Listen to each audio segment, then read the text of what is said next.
As I had told you before, I will be taking up Prashnopanishad for study hereafter on Saturdays between 7 and 8. I am taking the Upanishad not keeping fresh Upanishad students in mind. So if there are any students here who have not at all heard any Upanishad, you may find it difficult. I am taking for granted that the students here have got the background of the other Upanishads which we saw before, either here or elsewhere. And therefore, I don't want to give an elaborate introduction to Upanishad also. But certain important points I would like to remind you regarding the word Upanishad itself. Upanishad is known by different other words. Sometimes it is called Vedantaha. Sometimes it is called Brahma Vidya. Sometimes it is called Jnanakandaha. And sometimes it is called Upanishad. We have seen the significance of each of these words. This is called Vedantaha because this comes at the end portion of the Vedas. Vedasya Antaha. Antaha means the final portion. So since this subject matter is generally discussed at the end part of the Veda, it is called Vedanta. We should remember, generally at the end portion of the Vedas need not be always. Sometimes we have the Upanishads in the beginning part of the Veda itself. We call it Samhitopanishad. But generally it occurs at the end portion, therefore it is called Vedanta. Its positional name it is. Then it is known by the name Jnanakanda because in this part of the Veda, purely knowledge alone is discussed. No karma is discussed. Which differentiates this from the initial portion of the Vedas. In the initial portion of Vedas, there are varieties of karma discussed. Either kayikam karma like yaga, puja, etc. or vachikam karma like japa, parayana, etc. or manasam karma like meditation on various forms like Gayatri, etc. Whereas in the Vedanta, there is no japa. In Vedanta, there is no puja. In Vedanta, there is no saguna dhyanam. In Vedanta, there is only one thing, something to be understood, something to be known. Pure knowledge alone is the discussion in this section. And therefore, it is known by the name Jnanakanda. Karmanaha gandhopi nasti.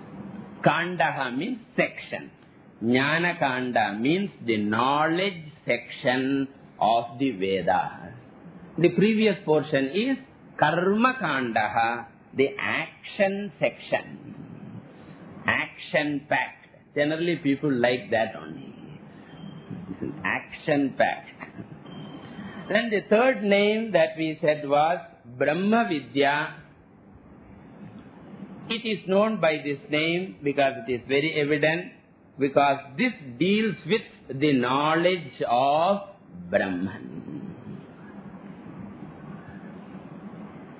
Because when you say Jnana Kandaha, it means only knowledge. It doesn't say knowledge of what. Physics also is knowledge only. Mathematics also knowledge only. Economics also knowledge only. So when you say Vedanta is Jnana Kanda, is it physics knowledge or is it astrology? Many people seeing a sadhu ask, can you see the hand? So even when there is a check post in the car, the check postman also brings his hand. Swamiji, thoda haath dekhi. So many people think that sannyasa means he must predict the future, look at the hand, or give some parihara for some disease. So generally there is a confusion regarding the subject matter of Vedanta. So it is made clear, it doesn't deal with prediction of future. It doesn't deal with miraculous powers. It doesn't deal with what you call palmistry. It doesn't deal with astrology. It deals with Brahman, Brahma Vidya.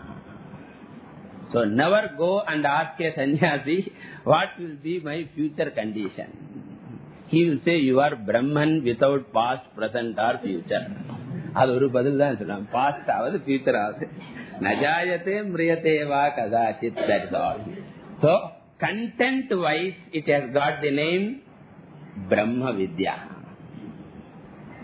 Then last is the word Upanishad.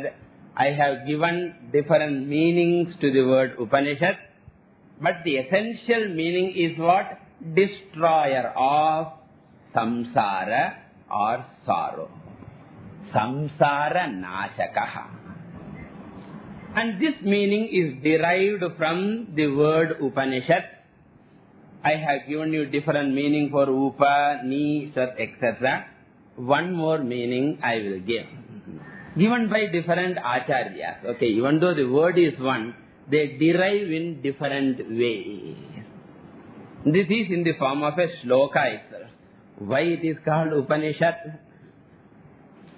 Upaniyemam atmanam brahma apastadvayam punaha nihantyavidyam tajjam cha tasmad upanishan mata. So why it is called Upanishad? Upaniyemam atmanam. So the first part of the word is Upani. Upani means what? That which takes near to. Upani means taking near. That is why it is called Upanayanam. Whenever they give the sacred thread, that is called Upanayana karma. Why it is called Upanayanam? Because this brahmachari, the student, is taken near. Near to whom? Gurum Upanayanam is Upanayana karma. So really the meaning of sacred thread ceremony is, once that ceremony is performed, the brahmachari should leave the home and he has to go to the guru in Gurukula. Only then it can be called Upanayana. So what I want to say is, the word Upani means taking near. So Upanishad also does the same job, it seems. Upaniya. Who is taken to whom? Taking near means there must be somebody who is taken near. And to somebody it must be. In the case of Upanayana ceremony, brahmachari is taken and near whom? The guru. But here, the Upanishad takes the Jivatma, imam atmanam, upaniyemam atmanam. So the Upanishad takes the Jivatma, the samsari atma, the miserable student. So miserable student, don't misunderstand me, okay? So I am only technically defining. Why Swamiji, especially new students are there, means they may misunderstand me. Because I was taking class in Rishi, suddenly I was telling, like our rope becoming snake, I said. There was one man who was just listening Vedanta for the first time in his life. Immediately after the class, he came and asked, Swamiji, how do you say rope becomes snake? And all. Because he doesn't know the context, Similarly, when I say miserable student, don't misunderstand me. I am talking the Jivatma, the Samsari. So, imam Jivatmanam upaniya, to whom Brahma apasta dvayam punaha. Brahma pasta dvayam punaha. The Jivatma is taken to Brahma, Paramatma. And what type of Brahman it is? Apasta dvayam, which is free from all duality, which is Purnam, Advayam, Anantam, Nirvishesham, Nirvikalpam. So, apasta dvayam means Advaitam ityartaha. Apastam means free from. Dvayam means duality. So, this Upanishad takes the Jivatma near the Paramatma, Param Brahma. This is the meaning of the portion Upani. Then what is the next part? Sad is the Upanishad. That meaning is given in the next line. Nihanti avidyam tajjam cha. Nihanti avidyam tajjam cha.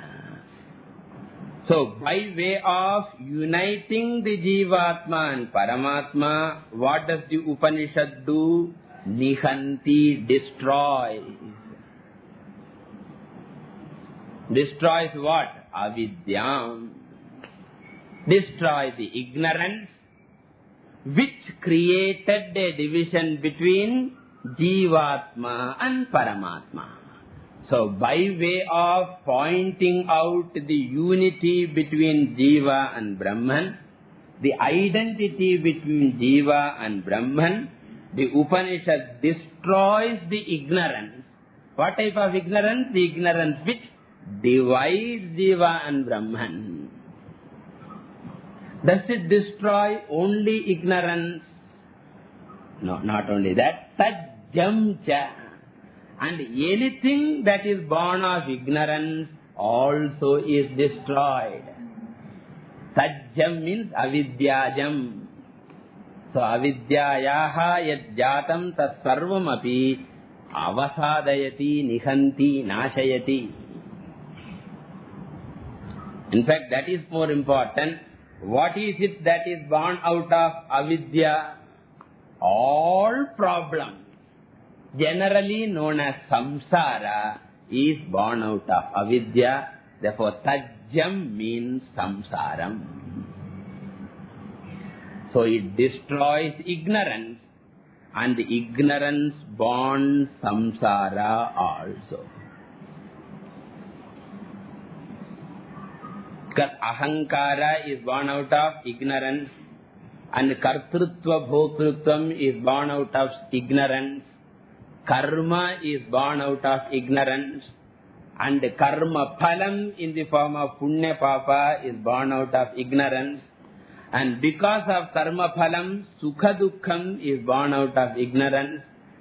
And because of that, again punarapi jananam, punarapi maranam is born of ignorance. Therefore, ignorance creates what all things? Ahankara, kartrutva, kama, karma, punya papa, punarjanma, sukha dukha. Ahankara, kartrutvam, kama, then karma phalam, punya papa, then punarjanma and sukha dukham. This group of 7 is called samsara. And the root of all of them is avidya. And the Upanishad destroys avidya, and also the 7-fold samsara born out of this avidya. 7 generations. 7 தான் கணக்காவது. So, tasmat Upanishan mata. Therefore means since it is the destroyer of samsara, therefore it is called Upanishad. So according to the derivation, what is the final meaning? Upani means that which unites Jivatma and Paramatma. Sad means that which destroys samsara. Therefore the final meaning is that which unites Jivatma Paramatma and thus destroys the samsara is called Upanishad. This is given in this sloka. Upaniye mamatmanam brahma pastadvayam punaha nihantya vidyam tajjam cha tasmad upanishan mata. Okay. But here also a beautiful subtle point is worth noting, that the word Upanishad itself, or Vedanta for that matter, we will take Upanishad itself, is used in two different meanings. One meaning is the very text itself, the words and sentences themselves is called Upanishad. Upanishad means the Vedanta Vakyani also is called Upanishad. So whenever you read Upanishad, what do you read? The Vedanta Vakyani you read. And by the analysis of the Vakyam, Vakyam is the one which you read, which you hear, which you do Vichara, Mimamsa, and after the analysis of Vedanta Vakyam, a knowledge is born in the mind, which is not visible knowledge, which is not audible one. This knowledge born out of the enquiry is also called Upanishad. So Upanishad means the very Vakyam. Like Brahma Devanam Pradama Sambhabhuva Vishwasya Karta Kena Eshidam Bhadati Preshidam Mana Kena Prana Pradama Praiti Yuktaha. So all those Vakyams which is Shabdatmakam, which is in the form of sound. The sound also is called Upanishad. And out of this sound, when you understand, a knowledge comes which is Vrityatmakam, Antahkarana Vrityatmakam, that is also called Upanishad. In fact, when a person reads Upanishad, suppose without enquiring into the meaning, for him Upanishad is what? Mere sound alone, isn't it? So without any study of the Upanishad, you go and listen to various Upanishad chanted. Suppose somebody chants Brihadaranyaka Upanishad. Now all other Upanishad you know, therefore I cannot tell. So therefore somebody chants Brihadaranyaka Upanishad, and when you listen to that, there you can only hear to the sound, but you do not get the artha. So one is Shabda, another is Artha. Shabda is Pramanam, Artha is Prama. Isn't it? Shabda is Pramanam, it is a means, and Artha is the Prama, the knowledge, the end.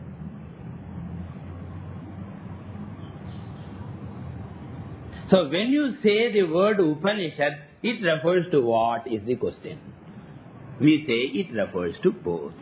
So the word Upanishad connotes the Shabda also, the Vakyam also, which is Pramana Rupam. And whenever we inquire, we are inquiring into Upanishad, the Vakya Pramanam alone. And out of the inquiry, when we get the knowledge, that knowledge is also called Upanishad. So we study Upanishad for Upanishad. We study Upanishad Vakyam to get the Upanishad Vakya Artha. Okay. Now if both the meanings are there, Upanishad means the sound, the mantra also, and the mantra artha also. And the question comes, which is primary meaning, which is secondary meaning? Only one should be main. You cannot have more than one main meaning. Main means there must be main only. So which meaning is the primary meaning of the word Upanishad? Does it refer to the knowledge, or does it refer to the sound or the words? Which is the primary meaning of the word Upanishad? Is it the Tattvamasi word that is the primary meaning of the word Upanishad?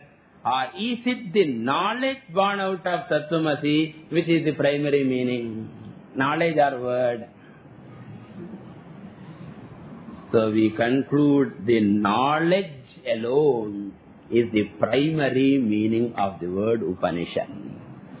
The text Prashnopanishad is really not Upanishad.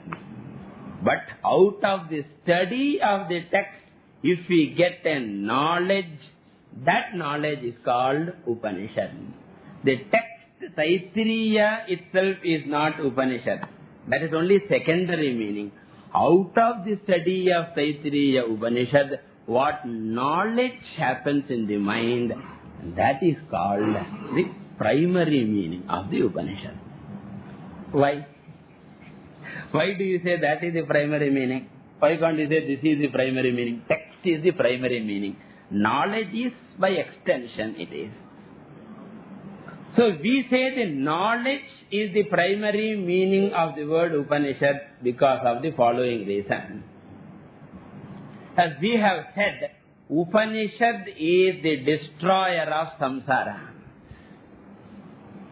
Now tell me, the Vedanta Vakyam destroys samsara. The words and sentences remove the samsara, or understanding of the word and sentences remove samsara? Which removes samsara? In fact, if words can remove samsara, you need not attend the class.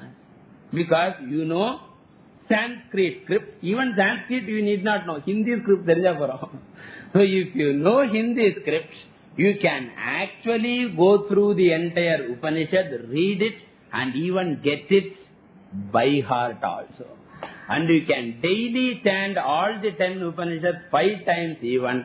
If the Upanishad Shabda Rashihi, the Upanishad Vakyams can liberate, anybody can get liberated by Vakya Avriti. Therefore, Upanishad Vakyam cannot destroy samsara, therefore it cannot be really called Upanishad. Secondarily, it can be called Upanishad. But the primary meaning of the word Upanishad is, by the analysis of the Vedanta Vakyas, what knowledge that Aham Brahmasmi, I have no limitation, I have no want, I have no problems, na bandhur, na mitram, gurur, naiva shishyaha, na rago, na me dvesha ragav, na me lobha moho. When that wisdom comes, that wisdom is the primary meaning of the Upanishad. So we are studying Prashnopanishad. Here Upanishad is secondary meaning for getting Brahma Vidya knowledge, which is the primary meaning of the word Upanishad. Okay, this is the general understanding of the word Upanishad. And as we had seen before, several Upanishads are there belonging to 4 Vedas, out of which 10 Upanishads are popular because of Shankaracharya's commentary is there. And among those 10 Upanishads commented by Shankaracharya, Prashnopanishad also happens to be one of the 10. So as the popular sloka goes, Ishakena Katha Prashna Munda Mandukya Tittirihi Aitareyancha Chandogyam Brihad Aranyakam Tatha. Ellathukkum slogan da. So therefore in that list Ishakena Katha Prashnopanishad also has been beautifully commented by Shankaracharya. Therefore we can study it elaborately. And Prashnopanishad belongs to Atharvana Veda. We have seen two other Upanishads belonging to Atharvana Veda. Do you remember? One is Mundaka and another is Mandukya. Two M's. Rendu M ஞாபகம் வச்சிருந்தா. And Prashnopanishad also is an Atharvana Upanishad, an Upanishad belonging to Atharvana Veda.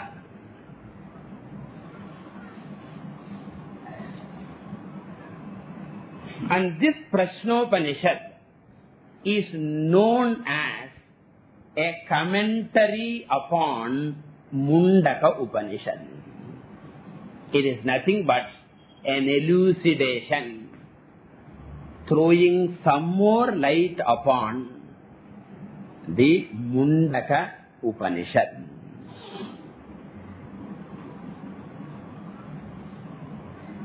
So generally, there are certain Upanishads where one Upanishad will be commented upon by another Upanishad.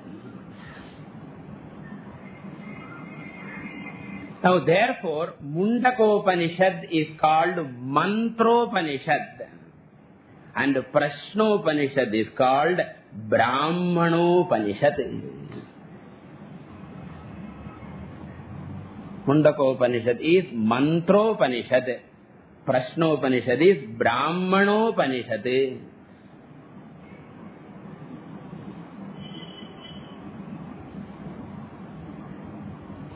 Why do we call so? Because in the Veda itself, they generally divide into two portions, Mantra Bhaga and Brahmana Bhaga. Here Brahmana does not mean caste and all. It is a portion of the Veda is called Brahmana portion. Another portion of the Veda is called Mantra portion. And generally the Brahmana portion will be elaborating, commenting upon the Mantra portion. In fact, the definition of the Veda itself, they say, Mantra Brahmanayoho Samuhaha Vedaha. Veda is a mixture of Mantra and Brahmana. Mantra meaning the summarized portion of the Veda. Brahmana means the elaborated portion of the Veda. And this relationship is there between Mundaka and Prashna. Mundaka is Mantra portion and Prashna is Brahmana. Therefore, many of the topics are nothing but elaboration of the Mundaka Upanishad portion alone. For example, in the Mundaka Upanishad, two Vidyas were introduced. If you remember, Ve Vidye Veditavye iti hasmayad brahma vido vadanti parachai vaparacha tatra para rigvedaha, etc. So Apara Vidya was talked about. And Apara Vidya consists of, now you know why I said that I required students who have heard Upanishad before. So other students might not remember. Why remember? They have not learnt, therefore no question of remembering. So in the Apara Vidya, they talked about karma and upasana. And here in the Prashnopanishad, that karma and upasana portions will be dealt with a little bit more detailedly. When respective portion comes, I will point out which belongs to which portion of the Mundaka Upanishad, etc. And there we saw two gatis were pointed out, Krishna Gati and Shukla Gati. These two gatis are clearly discussed in the Prashnopanishad. What is Krishna Gati? Who goes through Krishna Gati? What is Shukla Gati? And who goes through Shukla Gati? So these details are given, which we can call as elaboration of Apara Vidya. That is one topic. I will just give you the gist of topic. And the Upasana portion also was hinted in the Mundaka Upanishad, but elaborately was not dealt. that came, tapashraddheye hyupavasantyaranye shanta vidvamso bhaikshadaryam charantah surya dvarena te viraja prayanti yatramritasya purusho hyavyayatma. So this is just before Pariksha Lokan. You can easily remember. I hope Pariksha Lokan you remember. So just before Pariksha Lokan, one mantra is devoted to Upasana, but we find in the Prashnopanishad 2 full chapters are devoted to Prana Upasana. Prana or Hiranyagarbha Upasana is discussed in the 2nd and 3rd chapter. So first chapter we get Shuklagati, Krishnagati topics. And 2nd and 3rd chapter, the Upasana is elaborated, especially Prana Upasana or Hiranyagarbha Upasana. So this also comes under which Vidya, Apara or Para? Upasana also comes under Apara Vidya, remember. Then in the 3rd chapter, 3rd onwards, okay, 3rd chapter let us put, 3rd chapter, the Brahma Vidya is given through Sushupti discussion, which refers to Paravidya. Paravidya is discussed in the 4th chapter, not 3rd, 4th, 2nd and 3rd Prana Upasana. In the 4th chapter as well as the 6th chapter. In fact, that alone is the most popular one. 6th chapter, 4th and 6th, we get Paravidya discussed. In the 4th, the discussion is through Sushupti, and in the 6th, we get the discussion in the form of the Shodasha Kala Purushaha, which is a well-known expression for Param Brahma. Param Brahma is named as Shodasha Kala Purushaha. It is named. What is Shodasha Kala, etc.? There we will see. But it is given that name. In fact, they say, whenever they do Ashirvadam, 16 Petri Sulvalayam. So, they say that Ashirvadam indicates that Shodasha Kala Purusho Bhava. So, may you become Purna Purushaha. Shodasha Kala Purushaha may you become. That is the Ashirvadam. These people think that it is something else. Then, in the 5th chapter, 4th and 6th, is Brahma Vidya, Paravidya. In the 5th chapter, Omkara Upasana is dealt with, which was also hinted in Mundakopanishad as Pranavo Dhanushyarohyatma Brahma Tallakshyamuchyate Apramattena Vedhavyam Sharavattanmayo Bhavet Dhanur Grihit Paupanishadam Mahastram Charam Hyupasa Nisitam Sandadhita. Thus, the Omkara Upasana was given in 2 shlokas in Mundakopanishad, but that has been put in one whole section. Thus, we find Shukla Krishnagati discussed in the 1st chapter. In 2nd and 3rd, Prana Upasana is discussed. In the 4th, Paravidya through Sushupti. In the 5th, Omkara Upasana. And in the 6th, Shodasha Kala Purushaha. This is the pattern of Prashnopanishad. So that you know what you are in for. So at least for the first three chapters, Vedanta will not come. Because Shuklagati, Krishnagati and all those things. Now the next question is, then why do you call it Prashnopanishad? Nama Karanam Vaktavyam. Why this Nama came? In Malayalam, Prashna means trouble. So Allah's Prashna is. So Prashnopanishad na trouble Upanishad na arthavayana. Prashnaha means question. Here each chapter is introduced with a question, and each topic is given as an answer to that question. Unlike Mundakopanishad. Mundakopanishad, one question the student asks. All the topics are discussed as an answer to that one question. Mundaka Upanishad, what is the question, do you remember? Kasminnu bhagavo vijñāte sarvamidam vijñātam bhavati. Only one question and all topics are given as an answer to that single question. But in this Upanishad, each chapter contains a topic and each of this topic is introduced as an answer to a question. Thus each chapter begins with a question. And therefore 6 chapters are introduced through 6 questions. So question mayam. Adnala Prashna Upanishad.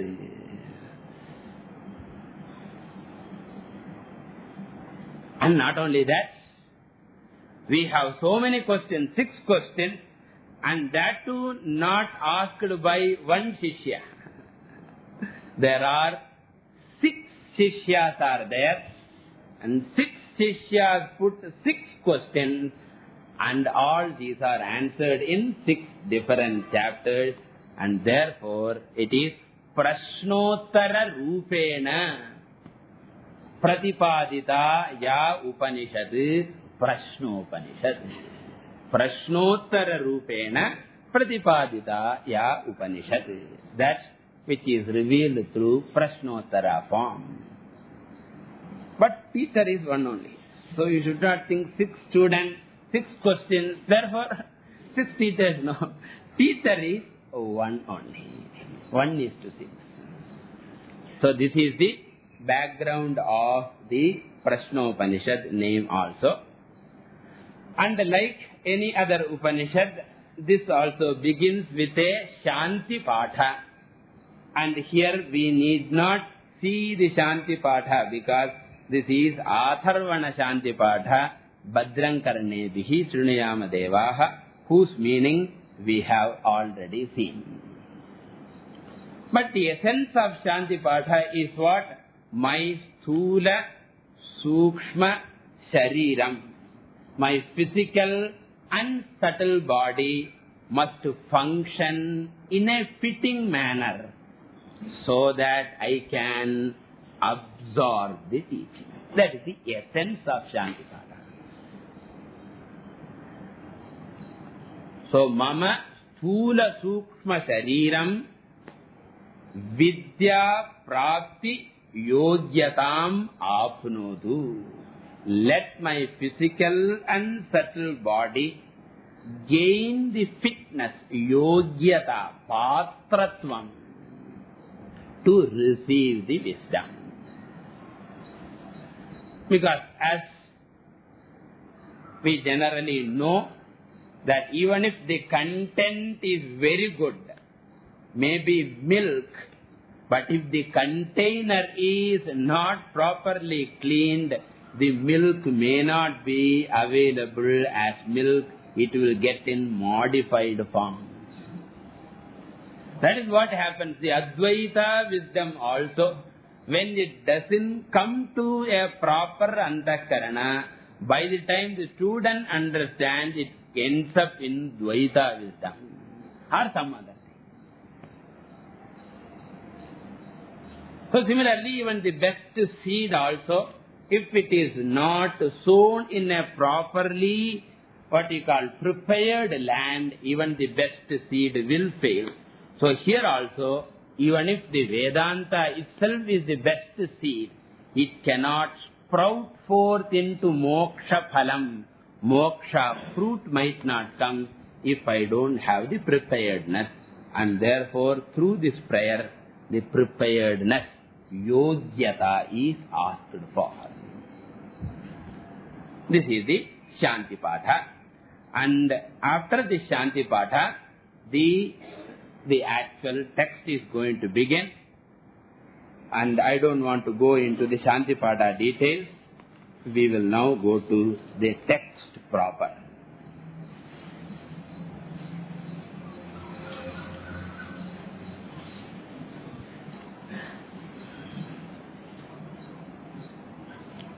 Sukesha cha Bharadvajaha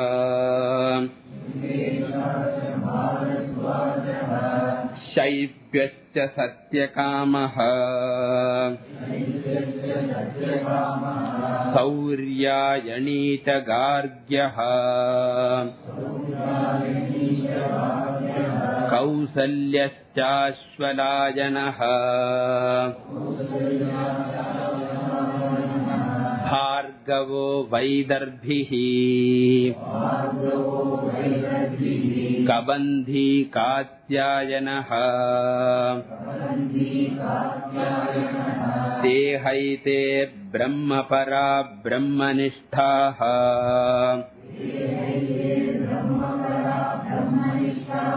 Param Brahmanveshamanaha Yeshaha Vaitat Sarvam Vakshyatiti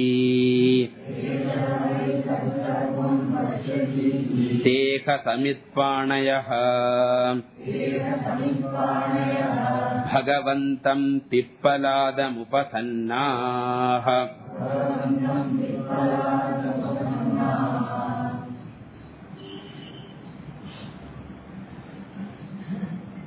The first two mantras happen to be introduction by way of bringing the teacher and student together.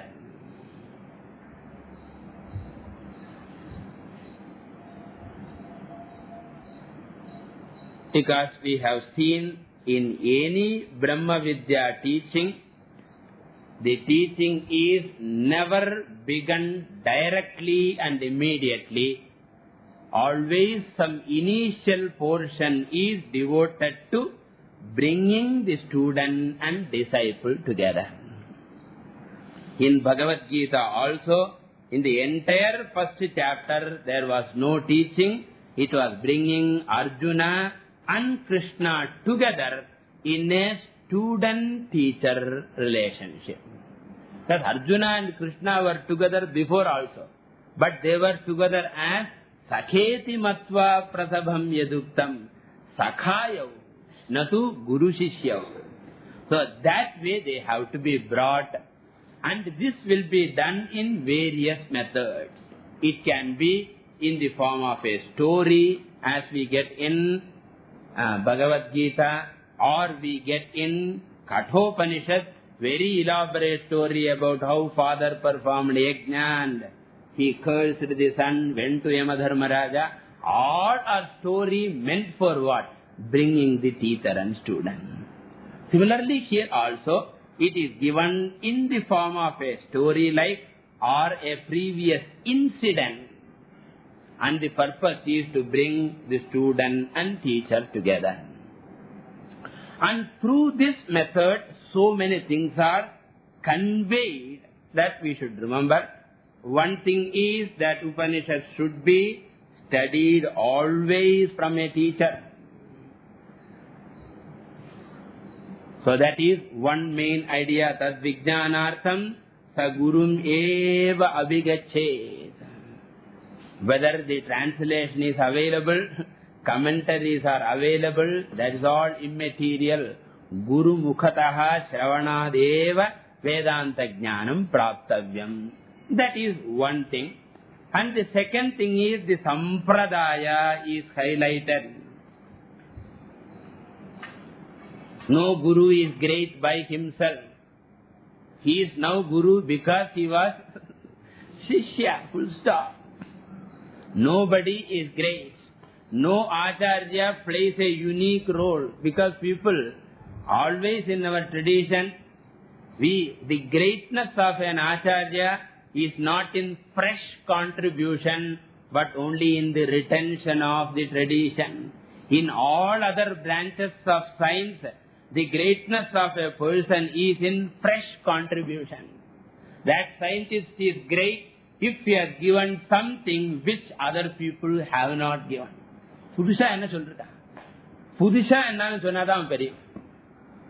But in our tradition, if any of the acharya has said something other than the tradition, he is disqualified. This is a very important difference between all other field of knowledge and Brahma Vidya. In all other field of knowledge, new methodology, new teaching is a plus point. In spiritual field, new methodology, new method of teaching is a minus point.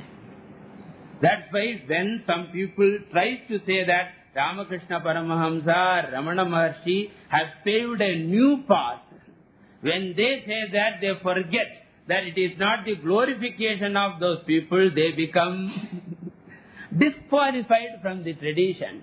If you have to include them in the tradition, only way is we should say that they have not contributed anything new, they have been only one of the links in the perpetuation of tradition.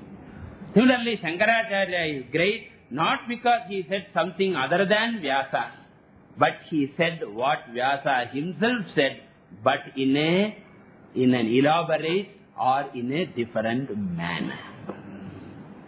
So no new topic, no new method also. Method also, Adhyaropa Apavadabhyam Nishprapancham Prapanchate. That is the only method. And the teaching also is only one. You are Brahman. After some time you are not Brahman, teaching will not change. And therefore Sampradaya, the glory of the Sampradaya is hinted. The necessity of the teacher is hinted. And sometimes indirectly, the qualifications necessary also will be hinted.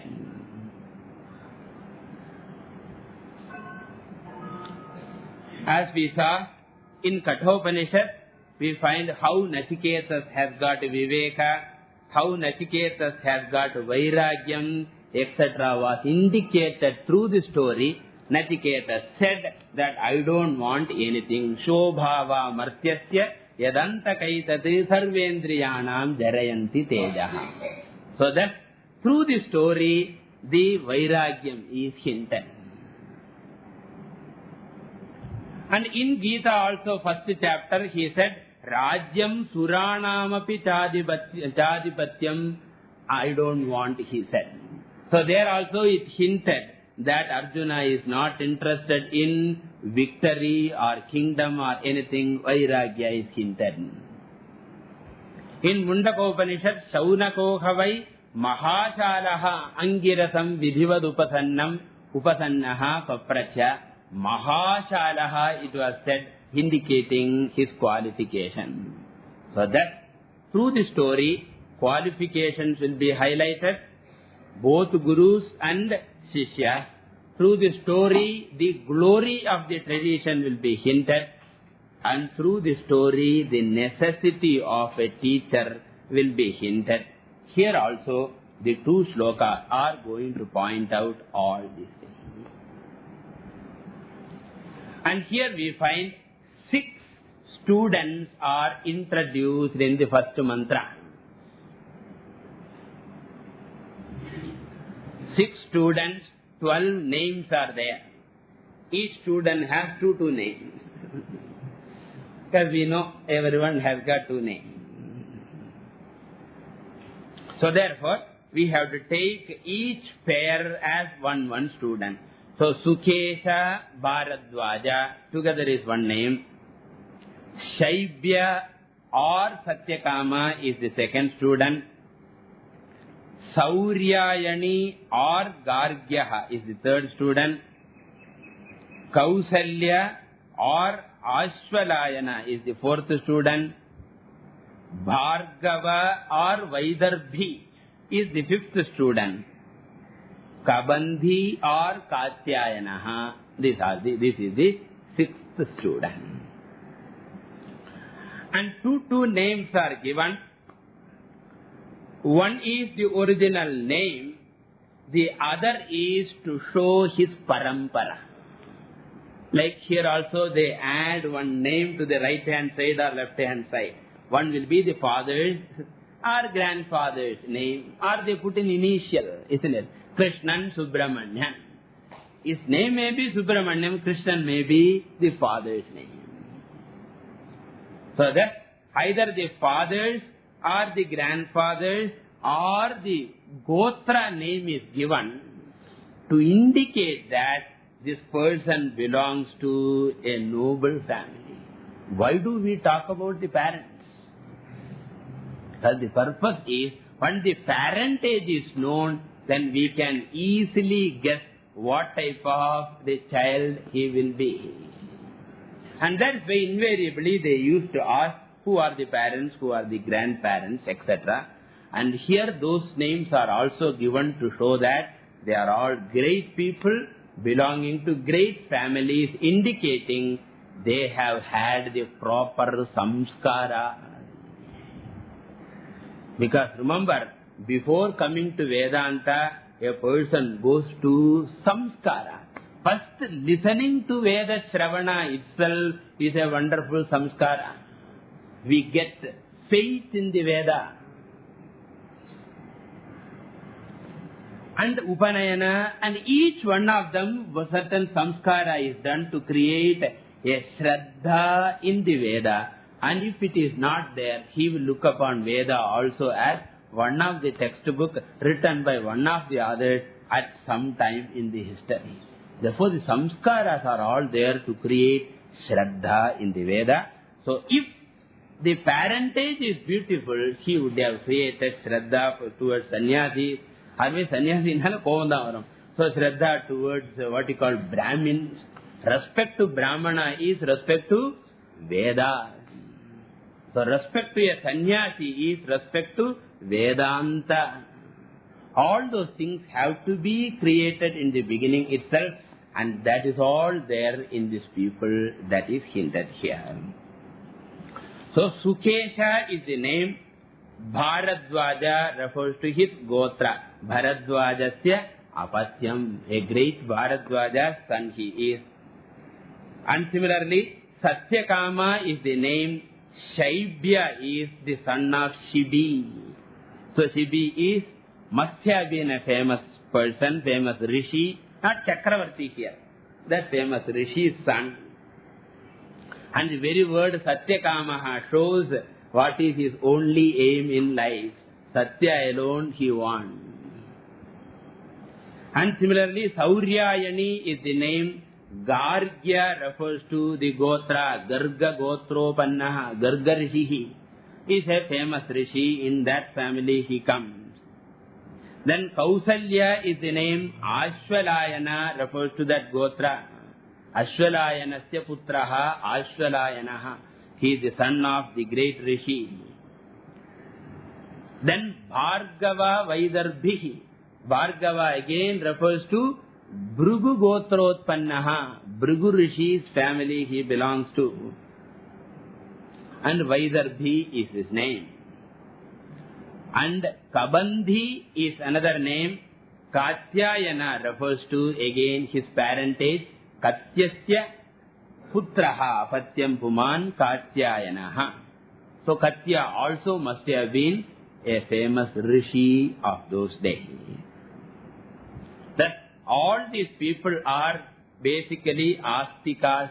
They have faith in the Veda. They have been properly brought up. And therefore they have the necessary qualification. And the Upanishad itself particularly adds, not only they have wonderful samskara from the parentage itself, they themselves were doing lot of sadhana. That is said in the next portion, Ete Brahmaparaha Brahmanistha. So, if the students themselves are Brahmanisthaha, then why should they come at all? Brahmanisthaha means Muktaha. So, therefore, Shankaracharya comes here, then Shankaracharya Ranam. So, he comes here, Brahma should be understood as Saguna Brahmaparaha, Saguna Brahmanisthaha. They want to know Nirgunam Brahma, but now they are established in Sagunam Brahma.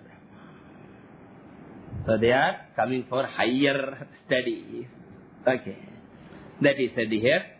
The exact meaning and other details we will see in the next class. Hari.